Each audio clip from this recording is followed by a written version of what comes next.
पहला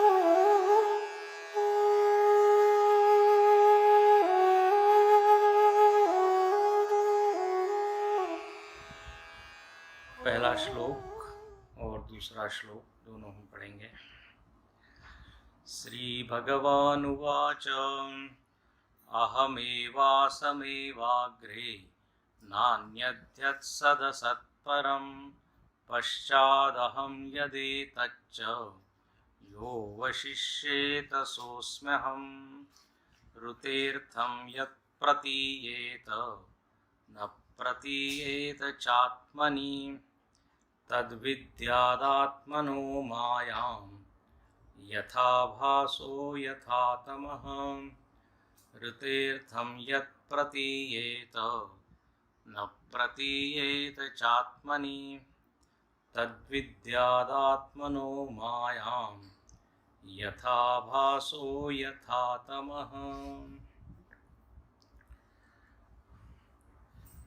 भगवान नारायण ने ब्रह्मा जी को 4 श्लोक में भागवत बताया और यह 4 श्लोक का ही विस्तार 18,000 श्लोकों में है, जिसको हम लोग बोलते हैं श्रीमद् भागवत महापुराण। तो यह समझ लीजिए सारे भागवत का सार है। और देखिए, जो सार होता है उसको पचाना जरा कठिन होता है। दूध को पचाना आसान है, लेकिन घी पचाना थोड़ा कठिन है, क्योंकि सार है। ऐसे ही ये 4 श्लोक दिखने में तो बहुत छोटे हैं, लेकिन समझने में बड़े गूढ़ है, कठिन है। इसलिए इस पर पुनः पुनः विचार करें, तब इसके अर्थ खुलते हैं। इसमें देखिए, ब्रह्मा जी ने पूछा था कि आप हमको अपना स्वरूप क्या है, अपना स्वयं का ज्ञान बताइए।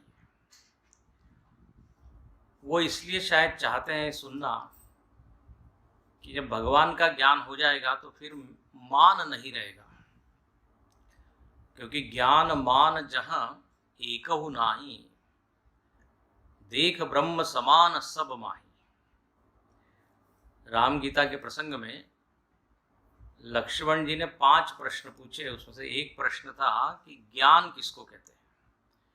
तो जो यहां बताया एग्जैक्टली वही वहां पर भी बताया है।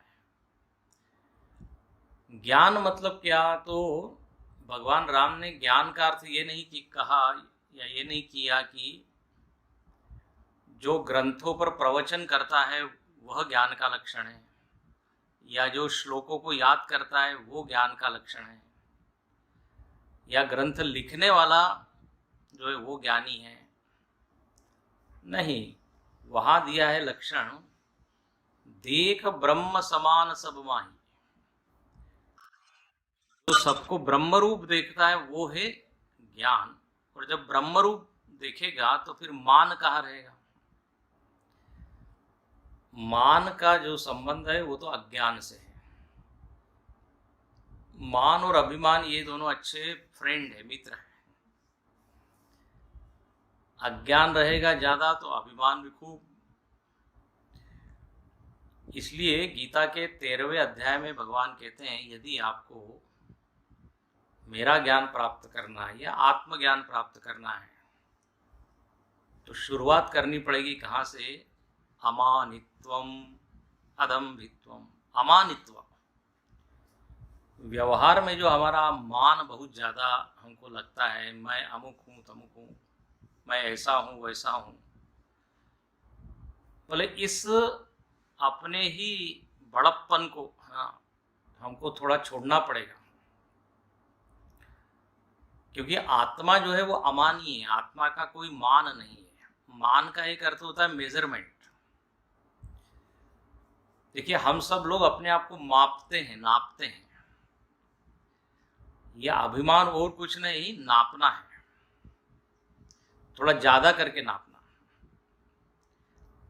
3 शब्द होते हैं, एक है मान, एक है सम्मान, एक है अपमान, और चलो चौथा हो गया अभिमान।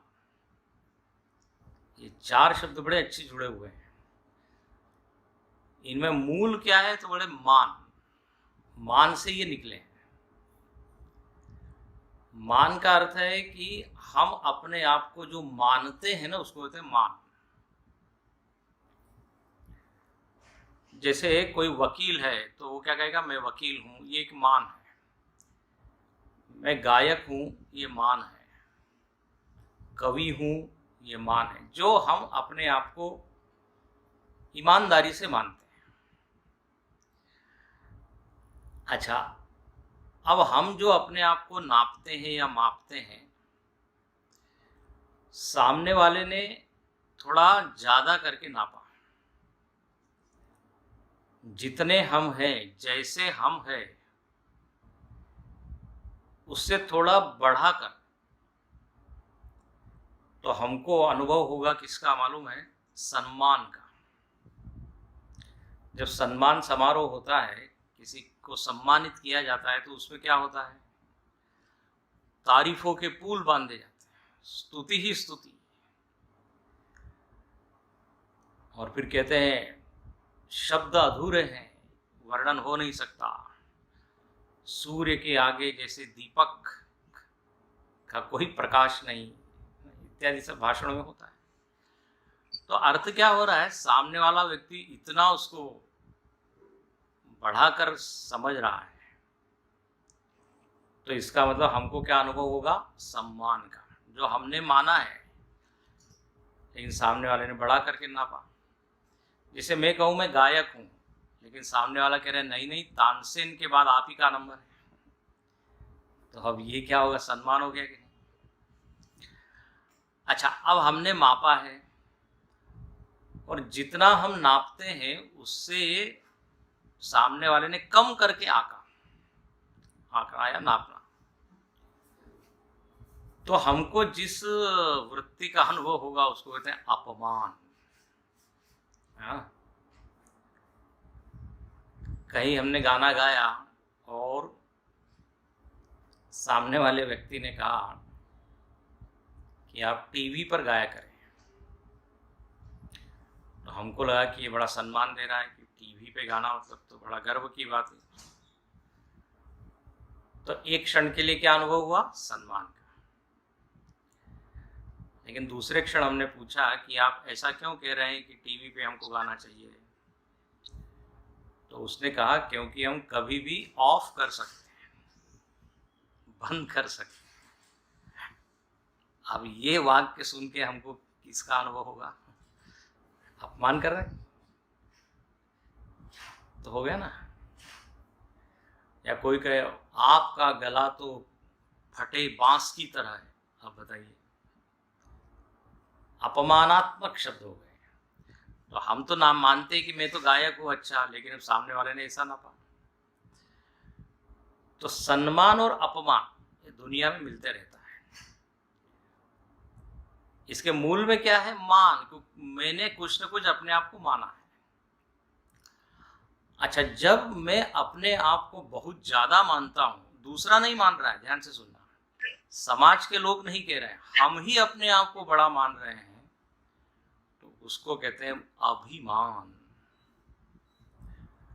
कविता हम कर रहे हैं और हम ये मानने लगे कि कालिदास के बाद तो फिर हम ही है, तो अब इसको क्या बोलेंगे, अभिमान। तो ये मान से ही ये तीनों, समझ लीजिए, ब्रांचेस, तीनों शाखाएं फूटती हैं, सम्मान, अपमान, अभिमान। इसके मूल में बैठा है कि हमने अपने आप को कुछ माना हुआ है। ज्ञान की दृष्टि से देखा जाए तो ब्रह्म या आत्मा में कोई भी मान नहीं है। हाँ, क्योंकि वो तो अमानी है।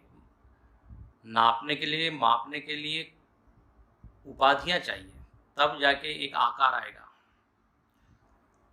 तो यहाँ पर बताने की थोड़ी बात हम जो कह रहे थे वो ये कि ब्रह्मा जी ये चाहते हैं कि मैं उस ब्रह्म में स्थित हो जाऊं, मेरा ये मान या अभिमान खत्म हो जाए।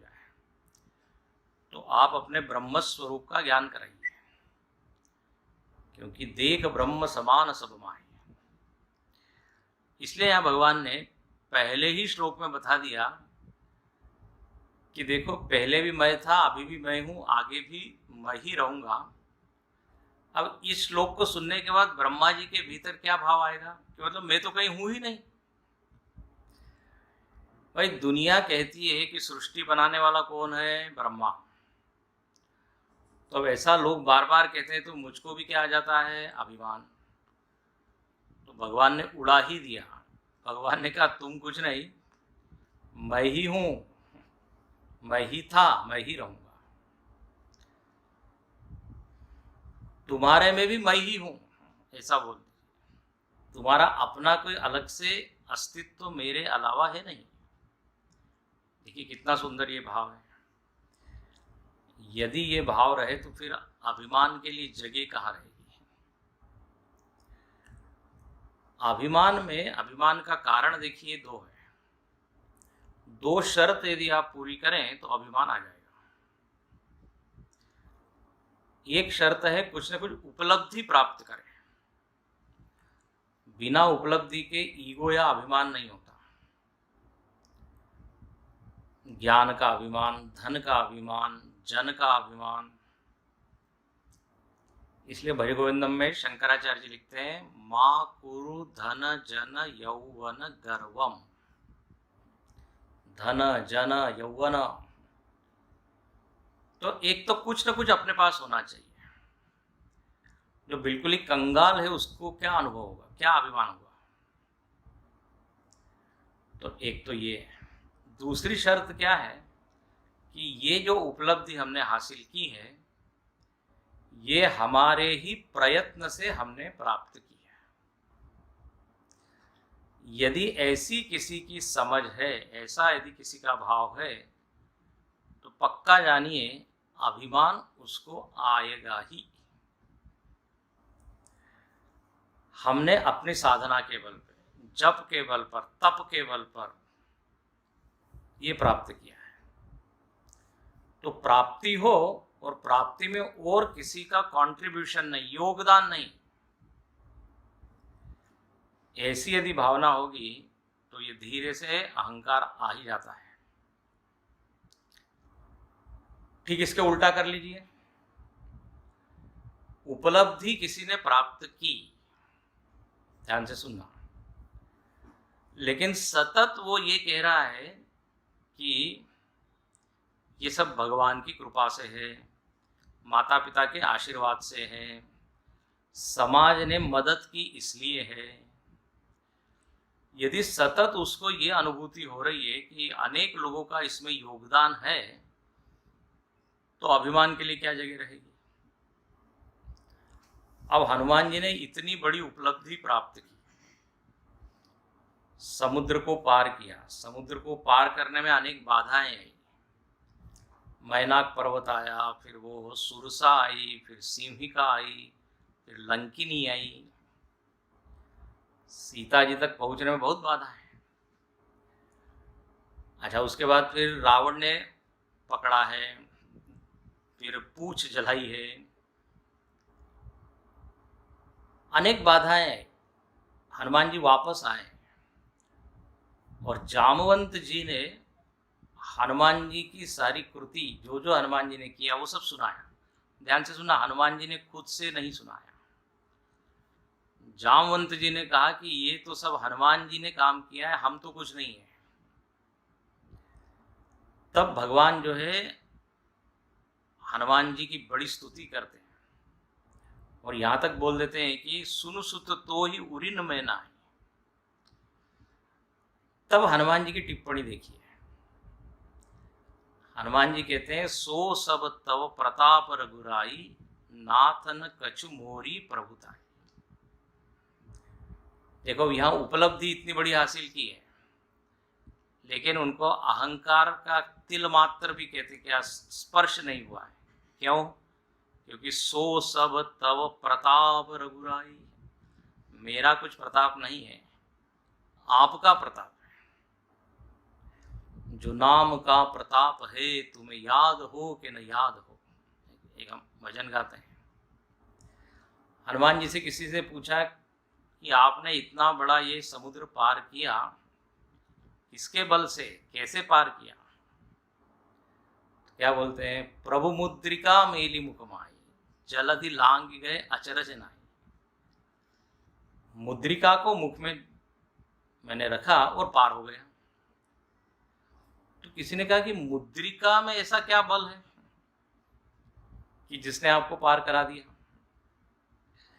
तो वहां पर उसका बहुत अच्छा लाक्षणिक अर्थ है, आध्यात्मिक अर्थ है। मुद्रिका को मुख में रखना मतलब राम नाम को मुख में रखना, क्योंकि उस मुद्रिका के ऊपर राम नाम अंकित अति सुंदर। तो कहना ये चाह रहे हैं हनुमान जी कि आपका ही नाम, आपके नाम ने काम किया। तो यह सब मैं उदाहरण क्यों दे रहा हूं कि अभिमान को यदि कम करना है, हटाना है, तो भगवत तत्व का ज्ञान होना चाहिए। सतत उनकी कृपा का स्मरण होना चाहिए। इतने हम संवेदनशील हो। देखिए, ऐसा कोई नहीं है जिस पर उनकी कृपा नहीं है, लेकिन सब लोग उसको रिकॉग्नाइज नहीं करते, एक्नॉलेज नहीं करते, पहचान नहीं पाते। अच्छा, और भगवान का देने का तरीका कुछ ऐसा है कि वो ऐसा घोषणा करके नहीं देते या कृपा नहीं करते कि अब मैं कृपा कर रहा हूं, देखो देखो मेरी कृपा। हमारे स्वामी जी बहुत अच्छी बात कहते हैं, बोले वो कुछ इस तरह कृपा करते हैं कि हमको लगता है कि हमारे ही प्रयत्न से हुआ। हाँ, जगत के लोग कृपा करते हैं और भगवान कृपा करते हैं, इसमें एक बहुत बड़ा फर्क ये है कि समाज जो है ना, हमको बार बार याद कराता है कि हमने दिया था, हाँ हमने याद रखना। बोलेगा नहीं, लेकिन कुछ इस तरह की उसकी बॉडी लैंग्वेज, हालचाल कुछ होगा जिससे हमको बात समझ में आ जाएगी कि याद करा रहा है, देखो इन्होंने। तो हम एहसान के तले दबे रहते हैं जब दुनिया से कृपा प्राप्त करते हैं। जिस व्यक्ति ने कृपा की है उससे हम आंख मिला नहीं सकते, उसके सामने हम दीन हो जाते हैं, दीन भाव आता है। लेकिन जब भगवान कृपा करते हैं तो चुपचाप करते हैं, बिना दिखावे के, ताकि हमको बोझ न हो कि अरे अब ऋण चुकाना है।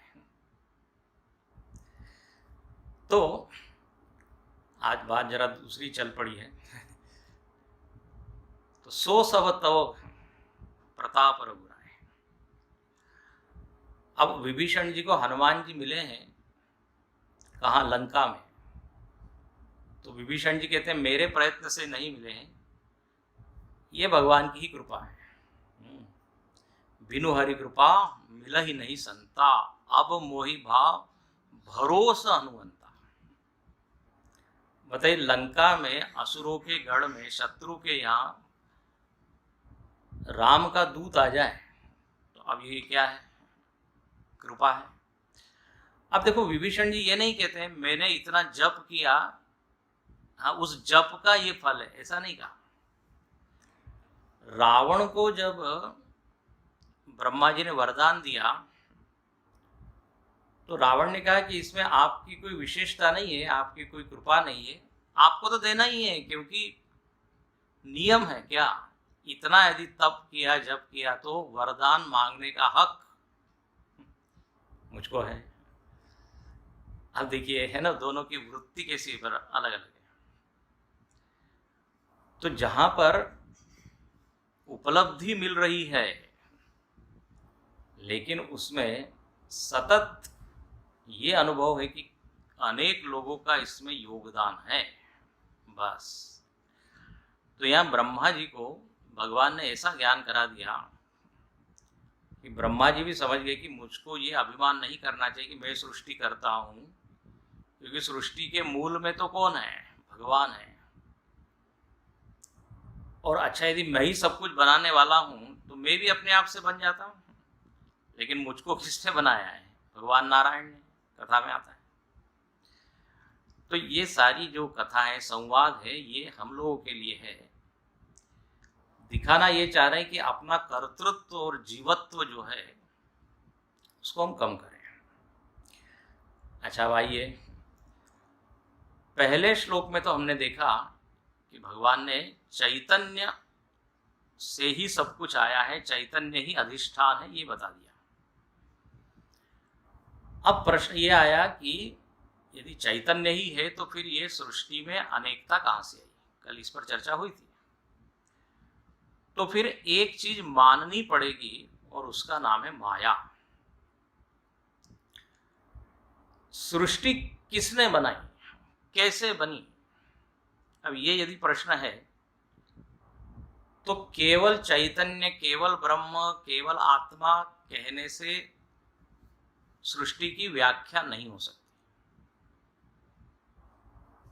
सृष्टि की चर्चा करना है तो एक और फैक्टर लाना पड़ेगा, एक और घटक। अब देखो, इसमें भी बताएं, जो सर्वसामान्य व्यक्ति है वो जब पूछता है कि सृष्टि कैसे बनी, सृष्टि कैसे आई, और वो व्यक्ति आस्तिक है, हाँ, तो हम क्या बोलते हैं, या शास्त्र क्या बोलते हैं, या संत लोग क्या बोलते हैं? भगवान है और भगवान ने क्या अपनी शक्ति से सृष्टि बनाई। अब ये उत्तर सुन के उसका संतोष हो जाता है, ठीक है। अब वो ज्यादा ये पूछता नहीं कि जब सृष्टि नहीं थी तो भगवान कहाँ थे, भगवान को रहने के लिए जगह चाहिए, आकाश तो था नहीं। देखो, अब इस तरह से विचार यदि करें तो, लेकिन वो कहता है भगवान कुछ भी कर सकते हैं। तो उनकी एक शक्ति है, उन्होंने बनाई। याद रखना, यदि अज्ञान है और जगत हमको सत्य लगता है तो यह मत मानने में कोई बुराई नहीं है कि एक हमसे कहीं ज्यादा अनंत शक्तिमान एक अस्तित्व है, उसने बनाया है। एक तरफ हम अज्ञानी भी है और ईश्वर की सत्ता भी नहीं मानते हैं, तब तो ये मूर्खता है।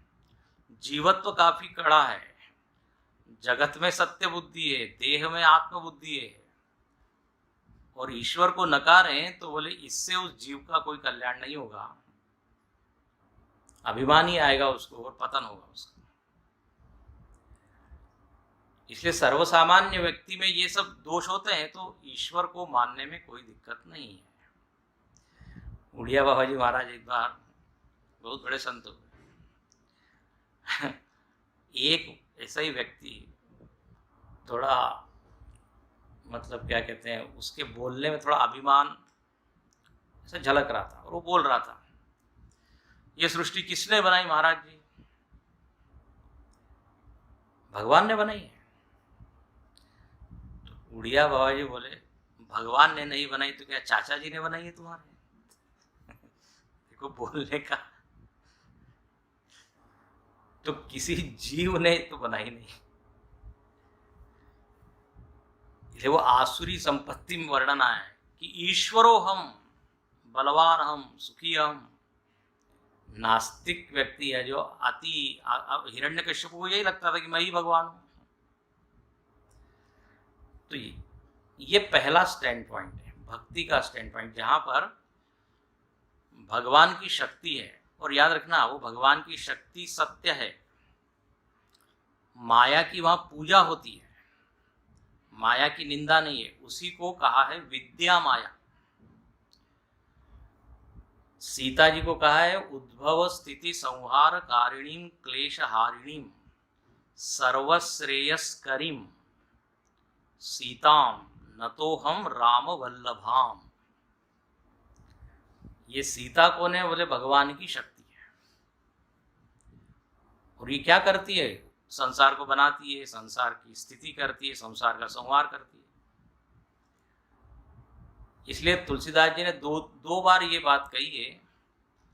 जब जंगल में राम जी, सीता जी और लक्ष्मण जी तीनों जा रहे हैं तो झांकी उन्होंने एक चित्र खींचा है, उभय बीच श्री सोहति कैसे ब्रह्म जीव बीच माया जैसे। तो सीता जी को वहां क्या कहा है? माया। लेकिन याद रखना, वो माया भटकाने वाली नहीं है, फंसाने वाली नहीं है, अटकाने वाली नहीं है। वो माया ब्रह्म के पीछे चलने वाली है, ब्रह्मानुगामिनी है।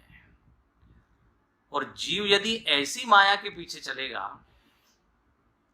तो निश्चित ही ब्रह्म तक पहुंचेगा। लक्ष्मण जी जीव का प्रतीक है, राम जी ब्रह्म का प्रतीक है। तो विद्या माया है। भक्ति शास्त्र में माया मतलब निंदनीय नहीं है। माया एक देवी है, शक्ति है, जिसको हमने कल भी कहा था, जो हम पूजा करते हैं, दुर्गा माँ, काली माँ इत्यादि शक्ति है। और उस शक्ति का कोई और छोर नहीं, अनंत है। इसलिए अनंत जग की निर्मिति होती है। तो ये पहला माया का पहला अर्थ है। रामायण में लिखा, गोगो चर जह लगी मन जाई, सो सब माया जान्यू भाई, एक रचई जग गुण बस जाके, प्रभु प्रेरित नहीं निज बल ताके। एकदम स्पष्ट लिखा है, प्रभु की प्रेरणा से वो शक्ति काम करती है और जगत की रचना करती है। अब देखो, भक्ति शास्त्र में आपको बताएं, दो चीज है, एक है जगत और एक है संसार। ध्यान से सुनना। जगत के रचनाकार भगवान हैं, शक्ति के द्वारा वो बनाते हैं। जो हम ये देख रहे हैं सामने सम्मुख, सूर्य, चंद्र, पृथ्वी, ग्रह, नक्षत्र, पशु, पक्षी, मनुष्य, ये है जगत। और ये जगत सत्य है। अच्छा, वो संसार क्या है? तो कहा, इस ईश्वरीय जगत में हम लोगों ने जो अपना एक जगत बना लिया, उसको कहते हैं संसार। और ध्यान रखना, जगत परेशानी का कारण नहीं है, संसार परेशानी का कारण है। पेड़ पौधे किसी को कोई तकलीफ नहीं देते, सूर्य चंद्र तकलीफ नहीं देते, बल्कि हमारी सहायता ही करते हैं। पृथ्वी, नदी, पहाड़, पंचदशी में इसी को कहा है ईश्वर सृष्टि। दो प्रकार की सृष्टि है, ईश्वर सृष्टि और जीव सृष्टि। वल्लभाचार्य जी कहते हैं कि ये जगत भगवत की कृति है, निर्मिति है, और संसार हमारी जीव की निर्मिति है। तो व्यक्ति संसार में फंसता है, जगत में नहीं। अच्छा, जो संसार में फंसता है उसको कहते हैं संसारी। एक संत बड़ा मजाक में कहते थे, संसारी मतलब कौन? तो बोले सम्यक सॉरी, बार बार जो सॉरी सॉरी बोलता है, मतलब बार बार गलतियां करता है, ओ माफ कीजिए। संसारी देखो कैसा अर्थ, मतलब दुखी है। तो ऐसे ये जीव सृष्टि को हटाना ही क्या है? ज्ञान है। और ये जीव सृष्टि कैसे हटेगी? तो भगवान की कृपा से जब हम भक्ति करेंगे तो। देखो ऐसा है। तो इसमें जगत भी सत्य, माया भी सत्य, भगवान भी सत्य, सब। अच्छा, सर्वसामान्य व्यक्ति को ये बहुत एकदम अनुकूल लगता है, बिल्कुल ठीक है। लेकिन जब इसमें और गूढ़ विचार होता है, गंभीर विचार होता है, तब फिर माया का अलग अलग रूप सामने आता है। और यहाँ पे रखना, यहाँ पे देखना, सबसे ऊंची दृष्टि से माया का वर्णन है। यहाँ माया को सत्य नहीं कहा है, इसलिए तुलसीदास जी ने दो माया बताई है, विद्या माया और अविद्या माया। विद्या माया तो स्तुत्य है, अभी जिसको मैंने कहा जो जगत को बनाती है, और अविद्या माया संसार को बनाती है। अच्छा, अब यहां पर जिस माया का वर्णन है, वो माया एक आभास है। इसलिए यहां पर लिखते हैं यथा भासो यथा तमः। इसको हम कल ही देखेंगे। यहां कहते हैं माया नाम की कोई सत्य ऐसी वस्तु नहीं है, सत्यवत दिखती है जब तक हम उसको जानते नहीं, परम सत्य को। इसलिए ये दूसरे लेवल पर जब माया का निरूपण होता है तो उसको कहते हैं माया अनिर्वचनीय है, कल शायद हम इसी पे चर्चा कर रहे थे। पहली दृष्टि में माया सत्य है, दूसरी में अनिर्वचनीय है, और तीसरे में तुच्छ है। तुच्छ है मतलब वो है ही नहीं। ज्ञान होने पर वो रहती ही नहीं। लेकिन जो साधक है मिडिल में, मध्य में, जो उसका निर्वचन करना चाहता है, तो वो निर्वचन वो ठीक से हो नहीं पाता उस माया का। सत है कि असत है, ब्रह्म से अलग है कि एक है, तो वो सब चर्चा इस स्तर पे होती है, और वही यहाँ पे की हुई है। अब आज मैं यहीं पर रुकता हूँ और कल इस विषय को हम आगे बढ़ाएंगे।